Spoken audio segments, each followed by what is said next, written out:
Hi welcome to YOYO TV 2019 Andhra Pradesh ఎన్నికల సందర్భంగా yo-yo TV public pulse తెలుసుకునేందుకు మనం ఇప్పుడు కర్నూలు జిల్లాలోని నందికొట్కూరు నియోజకవర్గంలో ఉన్నాం. ఇక్కడ ప్రజలు ఈ నందికొట్కూరు ప్రజలు ఏమనుకుంటున్నారు, ఈసారి ఎవరిని ముఖ్యమంత్రి చేయబోతున్నారు, ఏ పార్టీకి అధికారం ఇవ్వబోతున్నారు అనే విషయాలు తెలుసుకునేందుకు మనం ఇక్కడికి వచ్చాం. మనం ఇప్పుడు ప్రజలను అడిగి తెలుసుకునే ప్రయత్నం చేద్దాం. ఈ 2019లో ఎలక్షన్స్ వస్తున్నాయి. ఈసారి ఎవరు ముఖ్యమంత్రి అయితే బాగుంటుంది? గతంలో చంద్రబాబు నాయుడు ఇక్కడ ముఖ్యమంత్రి ఉన్నాడు. జగన్ అన్న ఎందుకంటే ఖచ్చితంగా జగన్ అన్న ఆయన చేస్తున్నాడు. ఈయన ఏం చేసినాడు? చంద్రబాబు ఏం చేసినాడు? ఎవరికేం చేసినాడు? ఇప్పుడు ప్రభుత్వము వస్తుందని మనం చేస్తున్నాడు. ఒక మాట బాగా విన్నది మీరు. పెంచినాడు, పింఛన్లు పెంచినాడు, అన్ని పెంచినాడు. ఏమి ఇస్తున్నాడు? ఎవరికి ఇస్తున్నాడు? ప్రభుత్వం వస్తే ఇస్తాను చేయట. రుణమాఫీ చేస్తాడు. ఎవరికి రుణమాఫీ చేస్తాడు? ఏం చేస్తాడు? గెలిస్తే అంటే మనం గెలిస్తే చేసేలా చేయడా? అంటే 4.5 సంవత్సరాల నుంచి చంద్రబాబు నాయుడు పరిపాలిస్తున్నాడు కదా, ఏం చేయలేదా? ఏం చేయలేదు సార్, ఏం చేయలేదు. సంక్షేమ పథకాలు పెట్టాడు కదా, ఏం చేశాడు సార్ చెప్పండి? ఏం చేసినాడు? పెట్టాడు, ఏం చేసినాడు? ఆయన చెప్తున్నాడు కదా అన్ని సంక్షేమ పథకాలు. చంద్రబాబు నాయుడు వద్దు. ఎవరు కావాలి? వద్దు, జగన్ కావాలా? వద్దు, ఖచ్చితంగా జగన్ కావాలా? వద్దు, చంద్రబాబు ఏం చేయలేడు. పో వద్దు పో. ఇప్పుడు పెంచినాడు, అన్ని చేసినాడు. ఏం చేసినాడు వాడు? వద్దు వద్దు పో, వాడు వద్దు. మాకు ఇన్న కావాలా, అన్న జగన్ కావాలా పక్క. అంటే ఈసారి ముఖ్యమంత్రి జగన్ అవుతాడంటావా? అంతే, అవుతాడు. వైనే కావాలా, వైనే కావాలా, అంతే. ఏం చేశాడు సార్ ఆయన? జగన్ వచ్చినా కూడా ఇలా చేస్తాడని నమ్మకం చేయడు. వైఎస్ఆర్ చేసిన ఒకప్పుడు ఆయన చేస్తాడు. తండ్రిని మించిన కొడుకు. ఎలక్షన్స్ రాబోతున్నాయి ఆంధ్రప్రదేశ్లో. ఈ 2019 ఎలక్షన్స్ చాలా ఉత్కంఠగా ఉండబోతున్నాయి. ఈ వచ్చే ఎలక్షన్స్లో ఎవరు ముఖ్యమంత్రి అయితే బాగుంటుంది? మీ సొంత అభిప్రాయం చెప్పండి. వచ్చే ఎలక్షన్స్లో ముఖ్యమంత్రి అంటే మా వరకు అయితే మేము చంద్రబాబు నాయుడునే కోరుకుంటాం. ఎందుకు చంద్రబాబు నాయుడు కావాలి? చంద్రబాబు నాయుడు ఎందుకంటే మాకు చాలా రకాలుగా తను ఒక ఆడవాళ్ళను బయటకు తీసుకొచ్చిండేదే, ఆడవాళ్ళకంటూ ఒక ప్లేస్ ఇచ్చిండేదే చంద్రబాబు నాయుడు గారు. కాబట్టి తనను మాకంటూ ఒక ప్లేస్ ఇచ్చినదే కాకుండా ప్రతి దాంట్లో కూడా ఈవెన్ మా అన్న వాళ్ళన్న పసుపు కుంకుమ ఇవ్వలేదు మాకు, కానీ తను మాత్రం అలా మర్చిపోకుండా ఇయర్లీ మాకు పసుపు కుంకుమ కూడా ఇస్తున్నారు. అంటే మీ సొంత అన్న ఇవ్వకపోయినా కూడా ఒక సొంత అన్నలాగా చంద్రబాబు నాయుడు మీకు పసుపు కుంకుమ అనేది ఇస్తున్నాడు. అంటే ఆ పథకం మీకు బాగా నచ్చింది? అది ఒక మా పుట్టింటి మాదిరి అయిపోయింది అనమాట. కాబట్టి ఇప్పుడు మాకు ఒక ధైర్యం అనమాట. మాకంటూ మా సొంత మిన్లు ఇవ్వకపోయినా మాకంటూ చంద్రబాబు నాయుడు గారు ఉన్నారు కదా, మాకు అక్కడి నుంచైనా సరే పసుపు కుంకుమ వస్తుంది కదా అనే ధైర్యం మాకు కలిగింది. ఒక పసుపు కుంకుమనే తీసుకుంటామా? రాష్ట్రంలో ప్రగతి బాటలు నడుస్తుందంటే సంక్షేమ పథకాలు అందరికీ వెళ్తున్నాయా, అందరికి చేరుతున్నాయా? ఖచ్చితంగా చేరుతున్నాయి. ఎందుకంటే అసలు మామూలుగా అయితే ఈ రేషన్ అనేది స్టార్ట్ చేసినది కూడా మనకు ఫస్ట్ ఆఫ్ ఆల్ తెలుగుదేశమే. ఈ రేషన్ ద్వారా కూడా చాలామంది చాలా రకాలుగా అందరూ అభివృద్ధి చెందుతున్నారు. ఎందుకంటే ఈవెన్ ఏది లేని వాళ్ళకు కూడా వీళ్ళు ఇచ్చే పథకాల ద్వారా కానీ, వీళ్ళు ఇచ్చే అన్ని ఐటమ్స్ ద్వారా కానీ ప్రతి పండగకు కూడా వాళ్ళు ఇచ్చే వస్తువుల వల్ల ఈవెన్ బీదవాడు కూడా చేసుకోగలుగుతున్నాడు. కాబట్టి తను వస్తే బాగుంటుందని అనుకుంటున్నాం. మళ్ళీ ఆంధ్రప్రదేశ్ తెలంగాణ డివైడ్ అయిన తర్వాత మొట్టమొదటి ప్రభుత్వం చంద్రబాబు నాయుడు టీడీపీ. ఈ 4.5 సంవత్సరాల్లో ఆయన అభివృద్ధి ఎలా చెందింది? ఓన్లీ అమరావతి ఒకటే చెందిందా? ఈ రాష్ట్రం మొత్తం అభివృద్ధి బాటలో ఉందా? రాష్ట్రం మొత్తం అభివృద్ధి బాటలో ఉంది కంపల్సరీగా, అదైతే చెప్పగలం. ఎందుకంటే నిరుద్యోగస్తులకు ఉద్యోగాభివృద్ధి అనేసి కల్పించినాడు. సో దీనివల్ల కూడా చాలా వరకు విద్యార్థులు ఈవెన్ కనీసం నెలసరి ఆదాయం లేక, ఎటు నుంచి ఆదాయం లేక, ప్రైవేట్ జాబ్స్ లేక చాలామంది బాధపడుతున్నారు. కాబట్టి వాళ్ళకు ఏదో ఒక విధంగా అయినా సరే, ఈవెన్ వాళ్ళ ఇంట్లో గడవడానికైనా సరే నిరుద్యోగ అభివృద్ధి పథకం ద్వారా వాళ్ళకు కావాల్సినటువంటి అన్నీ మొత్తంగా తీర్చుకోలేకపోయినా ఏదో కొంచెం వరకన్నా వాళ్ళ ప్రాబ్లమ్స్ క్లియర్ చేసుకునేంత వరకైనా అమౌంట్ ఇస్తున్నందుకు చాలా రకాలుగా నిరుద్యోగులు కూడా హ్యాపీగా ఫీల్ అవుతున్నారు. సరే, ఇప్పుడున్న రాబోయే ఎలక్షన్స్ గురించి మాట్లాడదాం. అంటే గతంలో వైసీపీ ఒకటి, టీడీపీ ఒకటి, కాంగ్రెస్ ఉండేది. ఇప్పుడు జనసేన నుంచి పవన్ కళ్యాణ్ కూడా రాబోతుండు. ఈ పరిస్థితుల్లో ఈ పోటీని గట్టెక్కించి చంద్రబాబు ముఖ్యమంత్రి అయ్యే అవకాశాలు కనబడతాయా? ఖచ్చితంగా కనపడుతున్నాయి. అది ఎందుకంటే ఈవెన్ ఇప్పుడు ప్రతి చోట ఏ మహిళ చూడు చంద్రబాబు నాయుడు గారినే అనుకుంటున్నారు. ఎందుకంటే చంద్రబాబు నాయుడు గారికి ఉన్నంత ప్రతి ఆడవాళ్ళు తనకంటూ ఒక ప్లేస్ ఇచ్చినందుకు వాళ్ళే కావాలని కోరుకుంటున్నారు. ఇటువంటి ప్లేస్ మాకైతే ఎవరు ఇవ్వలేదు. ప్లేస్ అసలు బ్యాంకి అనే తెలియని మారుమూల పల్లెలో ఉన్నటువంటి ప్రజలకు కూడా, ఆడవాళ్లకు బ్యాంక్ అంటే ఏంటి, బ్యాంకులో ఏమి, దానివల్ల లాభం ఏంటి, నష్టం ఏంటి అనేది తెలియజేసినాడు. కాబట్టి ఖచ్చితంగా చంద్రబాబు నాయుడు కావాలని కోరుకుంటున్నాను. జగన్ కూడా నవరత్నాలు అనే పథకాలతో ముందుకు వస్తున్నా, ఈసారి మాకే అధికారంలోకి వస్తుంది అంటున్నారు. మరి ఈ పరిస్థితుల్లో చంద్రబాబు నాయుడు జగన్ పోటీని తట్టుకోగలుగుతాడా? జగన్ ముఖ్యమంత్రి అయ్యే అవకాశాలు ఉన్నాయా? ఆల్రెడీ మన చంద్రబాబు నాయుడు గారు మనకు చేస్తూ ఉన్నారు కాబట్టి ఖచ్చితంగా ఇంకా ఎక్కువ చేస్తాడనే మనం అనుకుంటాం. కానీ తను చేస్తాను వాగ్దానం ఇచ్చినాడు, కానీ ఖచ్చితంగా చేస్తాడనేది అయితే మనం ప్రూఫ్ లేదు కదా, కాబట్టి చెప్పలేం. ఈ విధంగా మనకు ఆల్రెడీగా చేస్తున్నందుకు ఇవే మనం ఇంకా మన చంద్రబాబు నాయుడుకే ఓటు వేసుకుంటే తనే ఇంకా ఏమైనా అభివృద్ధి చేస్తాడేమో. ఆయన పెట్టిన పథకాల కన్నా ఇంకెక్కువ పెడుతున్నానని చెప్పేసి నవరత్నాలు అనే పథకాలు పెట్టాడు కదా, అది ప్రజలకు అవసరమే కదా. ఆయన వచ్చే అవకాశాలు ఏం కనబడతలేవు అంటారా మీరు? ఇప్పటికైతే ఆ విధంగా కనబడతలేవు సార్. ఎందుకంటే ఆల్రెడీగా అందరి నోట్లో తెలుగుదేశము చంద్రబాబు, తెలుగుదేశం చంద్రబాబు అనేది వింటున్నాం మేము. మా వరకు అయితే మీ అభిప్రాయం చెప్పండి. ఈసారి ముఖ్యమంత్రి పీఠం మీద ఎవరిని కూర్చోబెట్టబోతున్నారు? మేమైతే మా మహిళలందరూ ఖచ్చితంగా చంద్రబాబు నాయుడే పక్కా. ఎప్పటికైనా చంద్రబాబు నాయుడు మాకు 1 సంవత్సరం ఇచ్చి 1 సంవత్సరం ఇవ్వకపోయినా పర్వాలేదు, మేము నిలబెట్టేదే చంద్రబాబు నాయుడు. ఇప్పుడు ఎలక్షన్స్ రాబోతున్నాయి 2019లో. ఈ వచ్చే ఎలక్షన్స్లో ఈసారి ఎవరు ముఖ్యమంత్రి అయితే బాగుంటుంది మీ అభిప్రాయం? చంద్రబాబు నాయుడు అయితేనే బాగుంటుంది. ఎందుకు చంద్రబాబు నాయుడు కావాలనుకుంటున్నారు? స్త్రీలకు అన్ని అవకాశాలు కల్పిస్తున్నాడు. ఏంటి కల్పించాడు? అదే పొదుపు, అన్ని డాక్టర్ మహిళలకు రుణాలు అన్నీ ఇస్తున్నారు, రైతులకు కూడా ఇస్తున్నాడు. కానీ నిరుద్యోగ వృత్తి మాత్రం ఏజ్ లిమిట్ పెట్టినారు, మాకు అది నచ్చలేదు. నిరుద్యోగ వృత్తి ఏజ్ లిమిట్ పెట్టారు. ఏజ్ లిమిట్ లేకుండా అందరికి ఇవ్వాలి. అంటే మామూలుగా వాళ్ళకు ఉండే కదా పదవి విరమణ ఉంటుంది కదా వయసు, మిగతా వాళ్ళకి ఎవరు ఇస్తారు సార్? 30 సంవత్సరాల వరకు అయితే వాళ్ళే, మిగతా వాళ్ళు ఎంఏ బీఈడీ చేసిన వాళ్ళు నిరుద్యోగులు ఉన్నారు. మళ్ళీ వాళ్ళకు ఉద్యోగాలు రాకుంటే వాళ్ళ పరిస్థితి ఏమి? మాకు ఉద్యోగాలు కావాలి కదా, మాకు ఏజ్ లిమిట్ లేకుండా నిరుద్యోగ వృత్తి కావాలా. సరే, ఉద్యోగాలు కావాలంటున్నారు కదా, చంద్రబాబు నాయుడు ఏ ఉద్యోగాలు ఇక్కడ ఏం కల్పించలేదు అన్నాడు. కానీ మాది ఇస్తున్నాడు, కానీ అది అందరు క్వాలిఫై అవుతలేదు కదా. క్వాలిఫై కావడానికి కారణాలు ఉన్నాయి. అందరు కోచింగ్ తీసుకోలేరు, అందరు కోచింగ్లకు ఖర్చు పెట్టుకోలేరు, పేదవాళ్ళు ఉంటారు కదా.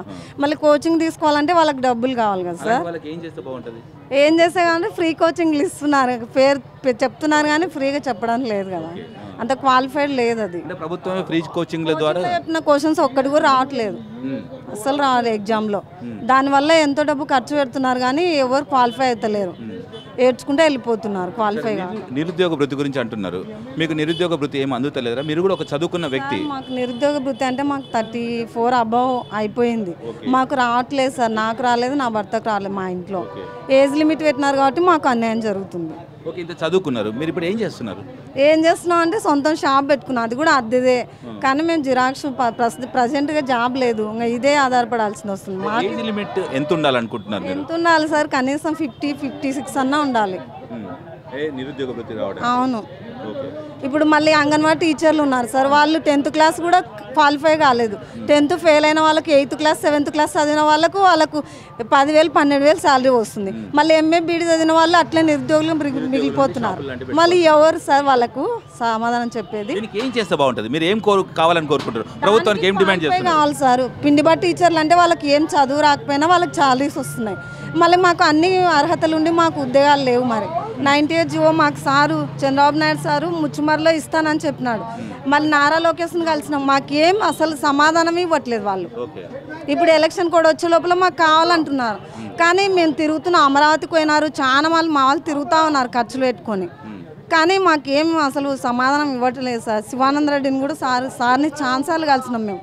మరి మళ్ళీ చంద్రబాబు నాయుడే కావాలంటున్నారు, మీ డిమాండ్స్ ఏం ఫుల్ఫిల్ అయితే? నేను కావాలనుకోవట్లేదు, మాకు ఇప్పుడు 98 జీవో ఎవరు న్యాయం చేస్తే వాళ్ళే అధికారంలోకి రావాలని నా అభిప్రాయం, అంతే. ఎవరు జీవో నిరుద్యోగ వృత్తి లేదు, ప్లస్ జీవో అమలు చేసింది వాళ్ళ మామనే, కానీ అది ఎంతవరకు? దాంట్లో కొన్ని క్వాలిఫై కాని వాళ్ళని కూడా దొంగ సర్టిఫికెట్ పెట్టి వాళ్ళకి ఇస్తున్నారు. రాజకీయంగా ఆ రెడ్డి ఈ రెడ్డి కాదు సార్ మాకు కావాల్సింది. రియల్గా ఎవరైతే పొలం పోయింది, ఎవరికైతే న్యాయం జరుగుతుందో అది మాత్రమే చేయాలి, అంతేగాని ఎవరు అంతా రికమెండేషన్ వాళ్ళ నుంచి ఆ రాజకీయ మాకు తెలుసు, ఈ నాయకుడు తెలుసు అని వాళ్ళు మాత్రం లోపల చేస్తున్నారు. ఒక డిఎస్సి మాత్రమే పబ్లిక్గా చేస్తున్నారు, కానీ అన్నీ ఇట్లానే చేస్తున్నారు లోపల. ఇన్ని డిమాండ్స్ చెప్పారు కదా, ఇన్ని డిమాండ్స్ ఫుల్ఫిల్ చేయాలంటే ఏ నాయకుడు రావాలి? ఎవరు రావాలి? ఏ నాయకుడు రావాలని మాకు ఎట్లా తెలుస్తుంది సార్? అందరు అట్లే ఉన్నారు. వాళ్ళేమో లోపల అందరు కుమ్మక్కవుతారు, అందరు బాగానే ఉంటారు. ప్రజలే కదా నష్టపోయేది. మాకేం ఓటేసినప్పుడు డబ్బులు కూడా ఇవ్వట్లేదు, ఆ డబ్బులు మాకు వద్దే వద్దు. ఎవరు నాయకుడు వస్తే ప్రజల సమస్యలు అన్నీ దృష్టిలో పెట్టుకొని పరిపాలన చేయాలి, కానీ అట్లా మాకు అధికారం ఆ నాయకుడు ఈ నాయకుడు అని లోపల వాళ్ళు మాత్రం బాగానే ఐక్యంగా ఉంటారు. అన్యాయం జరిగేది మాత్రం మాకే జరుగుతుంది. సరే, చంద్రబాబు నాయుడు చాలా సీనియర్ నాయకుడు. గత కొన్ని సంవత్సరాలు ఆయన ముఖ్యమంత్రిగా కొనసాగిండి. ఇప్పుడు ప్రజెంట్లీ ముఖ్యమంత్రి ఆంధ్రప్రదేశ్కు. అతను సీనియరే. ఆయన అంత చేసినా కూడా ఇంకా పరిష్కారం కానీ ప్రాబ్లమ్స్ ఉన్నాయి. ఇప్పుడు జగన్ కూడా ఒక వైపు వస్తున్నాడు, నేను పరిష్కారం చేస్తానంటున్నాడు. జనసేన వస్తున్నాడు, ప్రజలకు అందుబాటులో ఉంటా అంటున్నాడు. ఈ 3 పార్టీలు 4 పార్టీలు కలిసి వస్తున్నాయి. ఎలా ఉండబోతుంది ఈసారి రాజకీయాలు? ఎవరు ముఖ్యమంత్రి అయితే బాగుంటుంది? మరి ఎవరికి అయ్యే అవకాశాలు ఎక్కువ కనబడుతున్నాయి? చంద్రబాబు నాయుడు అని అందరూ అనుకుంటున్నారు సార్. మాకు పార్టీల గురించి ఏం పెద్దగా తెలియదు, మేమైతే ఇన్వాల్వ్ కాలేదు. అయితే బాగుంటుందని మీకు అనుకుంటారు కదా, ఒక ఫిక్స్ అవుతారు కదా. నేనైతే ఇంతవరకు ఫిక్స్ కాలేదు సార్. ఎందుకంటే మాకు ఉద్యోగం లేదు, నిరుద్యోగంగా ఉన్నాం. మాకు నిరాశ మిగిలింది కానీ ఏ నాయకుడు వచ్చి మాకు ఏం చేస్తున్నారు అనేది లేదు. ఎట్లా మరి ఎవరో ఒకరు వస్తే కదా మీ నిరాశ ఆశ? చంద్రబాబు నాయుడు వస్తారని చాలా మంది అభిప్రాయము. నేను కూడా అనుకుంటున్నా జగన్ వస్తాడు అంటే అదే సార్. అంటే ఆయనకు నాలెడ్జ్ పరంగా అనుభవపరంగా ఆయనే కాబట్టి ఇప్పుడు అందరూ ఆయనే అనుకుంటారు. ఈసారి కూడా మళ్ళీ ఒకసారి అవకాశం చంద్రబాబు నాయుడుకి ఇస్తే బాగుంటుంది అంటారు? ఇస్తే బాగుంటుంది సార్. అందరి అభిప్రాయం నా అభిప్రాయం అంతే. మాకు న్యాయం చేయాలి. 98 జీవో మాత్రం మాకు ఖచ్చితంగా చేయాలి సార్. మళ్ళీ అది నిరుద్యోగ వృత్తి ఏజ్ లిమిట్ లేకుండా చేయాలి. పొదుపు వాళ్ళకు కూడా ఇంకా చేస్తున్నాడు కానీ ఎలక్షన్ల ముందర చేసి తర్వాత వదిలేయడం అది కాదు సార్. కంటిన్యూగా చేయాలి ఏదైనా సరే. మళ్ళీ కిరణ్ కుమార్ రెడ్డి ఉన్నప్పుడు బంగారు తల్లి పథకం పెట్టినారు సార్. అది మా ఇంటి మహాలక్ష్మి పేరు మార్చినారు కానీ అది కొనసాగడం లేదు సార్. ఏ ముఖ్యమంత్రి వచ్చినా అది తర్వాత కొనసాగించాలి కానీ అక్కడికే ఆపేస్తున్నారు. ఆ అమ్మాయి సెలెక్ట్ అయింది సార్. మాకు సర్టిఫికేట్ కూడా ఇచ్చినారు కానీ లాభం ఏముంది? అది ఎక్కడ పెట్టుకోవాలి? డస్ట్బిన్లో వేసుకోవాలా? ముఖ్యమంత్రి మారినంత మాత్రం పథకాలు మారుస్తారా సార్? మాకు నష్టమే కదా. ఆడపిల్ల కొడితే ఇట్లా అని అది ఇది అని అప్లై చేసుకున్నాం. మేము మెక్మా ఆఫీస్లో ఇచ్చినాము, క్వాలిఫై అయింది. క్వాలిఫై అయినాం కానీ సర్టిఫికేట్ ఇచ్చినారు కానీ మాకు డబ్బులు అందడం లేదు. 2500 ఉన్న వాళ్ళకు ఆ పథకం కంటిన్యూ అవుతుంది. పేరు మార్చినారు కానీ డబ్బులు ఇవ్వట్లేదు సార్ మాకు. ఇప్పుడున్న ప్రభుత్వానికే కానీ వచ్చే ప్రభుత్వానికే కానీ ఏం చెప్పాలనుకుంటున్నారు మీరు? ఏం చెప్పాలంటే ప్రజలను ఉద్దేశించి పరిపాలన సాగించాలని అనుకుంటున్నాం సార్. మాకున్న బాధలు అన్నీ వాళ్ళు దృష్టిలో పెట్టుకోవాలి సార్. అదే ముఖ్యం పాయింట్. ఎవరు ఉద్యోగులు ఉన్నారు, చదువుతున్నారు సార్. పెద్ద చదివిన వాళ్ళు కూడా ఏదో మెడికల్ షాప్లో ఈడ చేస్తున్నారు కానీ వాళ్ళకి తగ్గ ఫలితం జరగడం లేదు సార్. న్యాయం జరగడం లేదు. అంగన్వాడీ టీచర్లు వాళ్ళకి 10,000 వస్తుందని మళ్ళీ వాళ్ళు ధర్నాలు చేసి వాళ్ళకి జీతాలు పెంచినారు కదా సార్. వాళ్ళు 7th, 8th, 10th క్లాస్ వాళ్ళకే అంత జీతాలు పెంచితే మళ్ళీ మేము చదివిన వాళ్ళకు నిరుద్యోగ వృత్తి ఏజ్ లిమిట్ పెడితే మళ్ళీ మేమెవరిని అడుక్కోవాలి? అసలు నాకు ఈ అవకాశం రావాలని నేను చాలా రోజుల నుంచి ఎదురు చూస్తున్నాను సార్. ఈ అవకాశం కోసమే. తప్పకుండా మా యోయో టీవీ ప్రభుత్వ దృష్టికి మీ ప్రాబ్లమ్స్ అన్ని తీసుకెళ్తాము. డెఫినెట్గా ప్రభుత్వాన్ని దృష్టికి తీసుకెళ్తాం. రాకపోయినా ఏ ప్రభుత్వం వచ్చినా కానీ మాకు 98 జీవో ఇన్ని రోజులు అన్యాయం జరిగింది, అన్ని విధాలుగా జరిగింది సార్. శ్రీశైలం నీటి ముంపు, అదే ఉద్యోగాలు ఇంటికి ఒకటి అని ఎన్టీ రామారావు సార్ పెట్టినప్పటి నుంచి అది జీవో పాస్ అయితేనే ఉంది సార్. ఇప్పటికీ కొనసాగుతుంది. ఏజ్ లిమిట్ అదే 2005 కట్ ఆఫ్ డేట్ పెట్టినారు సార్. దానికి అంతవరకు అయితే ఇస్తాము అన్నారు సార్. ఆ జీవో ఎంతవరకు కొనసాగుతుందో మాకైతే అనవసరం సార్. కానీ మాకు ఇప్పుడు మాత్రం ఎలక్షన్ లోపు ఆ కోడ్ వస్తే మాకు అది అన్యాయం జరుగుతుందని అందరి అభిప్రాయం సార్. ఆ కోడ్ వచ్చేలోపు మాకు జాబులు కావాలి సార్. ఖచ్చితంగా మేడం, ఖచ్చితంగా మీ కోరికలను నెరవేరాలని మేము యోయో టీవీ కూడా కోరుకుంటుంది. యోయో టీవీ కూడా హైదరాబాద్ నుంచి వెళ్ళి ఇక్కడికి వచ్చేసి మీ నందికొట్కూరు నియోజకవర్గానికి వచ్చి ఆంధ్రప్రదేశ్లో ఈసారి మీ సమస్యలన్నీ తీరాలే, ఏముంటాయని మీ డిమాండ్స్ అన్ని ప్రభుత్వ దృష్టికి తీసుకెళ్ళడానికి లేకపోతే రేపు వచ్చే ప్రభుత్వానికి కూడా తెలియజేయడానికి కోసం మేము ప్రయత్నం చేస్తున్నాం. డెఫినెట్గా మీ కోరిక పెట్టుకొని ఈ షాపులకు రెంట్లు కట్టడానికే మాకు సరిపోతలేదు సార్. అసలు ఇంటికో ఉద్యోగం అంటున్నారు, ఎక్కడిస్తున్నారు సార్? ఎక్కడిస్తున్నారు? ఏజ్ లిమిట్ పెడితే మేము ఇద్దరం ఉన్నా కూడా మా ఇంట్లో వేస్టే కదా సార్. మాకు ఎవరికి నిరుద్యోగ వృత్తి రాలేదు మా ఇద్దరికి. తప్పకుండా మేడం, డెఫినెట్గా మా యోయో టీవీ తప్పకుండా మీ డిమాండ్స్ అన్ని ప్రభుత్వ దృష్టికి డెఫినెట్గా తీసుకెళ్తుంది. చంద్రబాబు నాయుడు సార్కి మనం అదే చేసుకుంటున్నాను. నాకు మా 98 జీవో మాత్రం మాకు ఖచ్చితంగా కావాలి సార్. అదంతా జరిగిపోయింది కాబట్టి ఇదన్నా కనీసం మాకు కావాలని కోరుకుంటున్నాను సార్. తప్పకుండా మేడం, తప్పకుండా మీ కోరికను మీ డిమాండ్ డెఫినెట్గా తీసుకెళ్తాం ప్రభుత్వానికి.